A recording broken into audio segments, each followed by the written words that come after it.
সকলকে স্বাগত জানাই আপনাদের প্রিয় ইউটিউব চ্যানেল স্টাডি বাংলা 24/7 এ।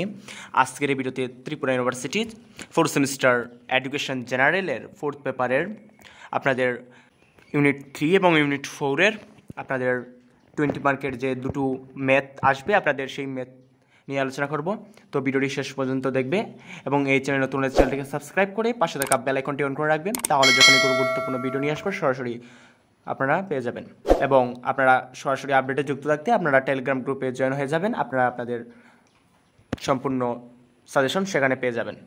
তো প্রথমে ইউনিট 3 থেকে থাকছে আপনাদের basic concept of educational statistic. আপনাদের স্ট্যাটিস্টিকের মৌলিক ধারণা নিয়ে মূলত প্রথম ইউনিটটি, অর্থাৎ স্ট্যাটিস্টিকের 3 নম্বর যে ইউনিট রয়েছে আপনাদের এডুকেশনের সিলেবাসে। প্রথমে আপনাদের দেখতে হবে টেবুলেশনস অফ এডুকেশনাল ডাটা। এটা কি? এটা হচ্ছে শিক্ষা তত্ত্বের সাধারণীকরণ। আপনাদের একটি এখান থেকে কোয়েশ্চেন আসবে। তো প্রথমে যে অঙ্কটিগুলো দেখবে সেটি হচ্ছে মিন, মিডিয়ান, মুড। কীভাবে মিন বার করতে হয়, কীভাবে মুড বার করতে হয়, এগুলোকে আপনাদের প্রথমে দেখতে হবে।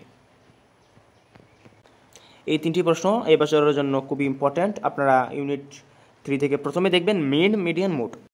আপনাদের পরীক্ষার মধ্যে 2 মার্কের আসতে পারে মিনের সংজ্ঞা, মিডিয়ান অথবা মুডের। আপনারা মিন, মিডিয়ান, মুডের সংজ্ঞাটি না পারলে আপনারা যে ফর্মুলাটি রয়েছে অর্থাৎ সূত্র রয়েছে সেই সূত্রটি দিয়ে দেবেন। তাছাড়াও আসতে পারে মিনের সুবিধা অসুবিধা, মিডিয়ানের সুবিধা অসুবিধা, মুডের সুবিধা অসুবিধা, এগুলো আপনাদের 2 মার্কে চলে আসতে পারে। যে 2 নম্বরে যে অঙ্কটি ইম্পর্টেন্ট সেটি হচ্ছে রেঞ্জ। রেঞ্জ কীভাবে বার করতে হয়, কোয়ার্টাইল ডেভিয়েশন, স্ট্যান্ডার্ড ডেভিয়েশনস। তো স্ট্যান্ডার্ড ডেভিয়েশনের ভিডিও এখন পর্যন্ত হয়নি, এবং কোয়ার্টাইল ডেভিয়েশনের এই দুটি অঙ্ক রয়েছে। আপনাদের নেক্সট ভিডিওর মধ্যে কোয়ার্টাইল ডেভিয়েশন এবং স্ট্যান্ডার্ড ডেভিয়েশনের অঙ্ক দুটো নিয়ে আলোচনা করব। তারপরে রয়েছে গ্রাফিক্যাল রিপ্রেজেন্টেশন। আপনাদের এখানে আসতে পারে যেমন হিস্টোগ্রাম আসতে পারে, ফ্রিকোয়েন্সি আসতে পারে, ফ্রিকোয়েন্সি পলিগন আসতে পারে। তো এই দুটো ভিডিও আপনাদের আপলোড হয়ে গিয়েছে, আপনারা যদি না দেখে থাকেন তাহলে দেখে নিতে পারেন। খুবই ইম্পর্ট্যান্ট। আপনাদের যেখানে এখানে পরীক্ষার মধ্যে আসতে পারে হিস্টোগ্রাম আঁকার জন্য, ফ্রিকোয়েন্সি পলিগন আঁকার জন্য, কমিউনিটি ফ্রিকোয়েন্সি। প্রথমে যেটি দেখবেন মিন, মিডিয়ান, মুড, 3টা একসাথে বার করার জন্য বলবে। তারপরে কোয়ার্টাইল ডেভিয়েশন অথবা স্ট্যান্ডার্ড ডেভিয়েশন, এই দুটি অঙ্ক আপনাদের আলাদা আলাদা আসবে। দুটি খুবই বড় মার্কে হয়, আপনাদের 7 অথবা 8 মার্কের আপনাদের অঙ্ক চলে আসবে। তার সাথে সংজ্ঞা 2 মার্কের অথবা 3 মার্কে চলে আসবে। ইউনিট 4 এর মধ্যে থাকবে correlation and normal probability curve. আপনাদের কনসেপ্ট অফ কোরিলেশন, আপনাদের কনসেপ্ট অফ থাকবে একটা থাকবে Spearman rank difference method correlation, যেটাতে আপনাদের কোরিলেশনের দুটি মেথড হয়ে থাকে। একটি আপনাদের আপলোড করা হয়েছে কোরিলেশনের অঙ্কর, আর একটি হচ্ছে স্পিয়ারম্যানের, যেটি আপনাদের র্যাঙ্ক অনুযায়ী চলে আসবে। র্যাঙ্ক বার করার জন্য বলা হবে, যেখানে থাকতে পারে দুটো সাবজেক্টের মার্ক, দুটো কম্পিটিশনের মার্ক। স্পিয়ারম্যানের র্যাঙ্ক খুবই ইম্পর্ট্যান্ট।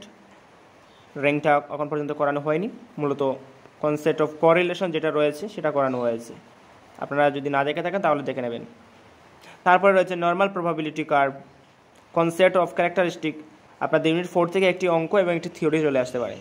তো আপনাদের একটি অঙ্কর জন্য কোনো কারণেই আপনারা ভিডিও পেয়ে যাবেন যে সকল ইম্পর্ট্যান্ট অঙ্ক রয়েছে।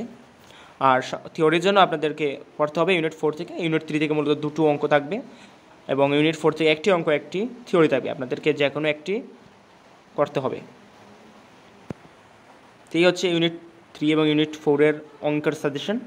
আপনারা প্রত্যেকটি অঙ্কের ভিডিও পেয়ে যাবেন।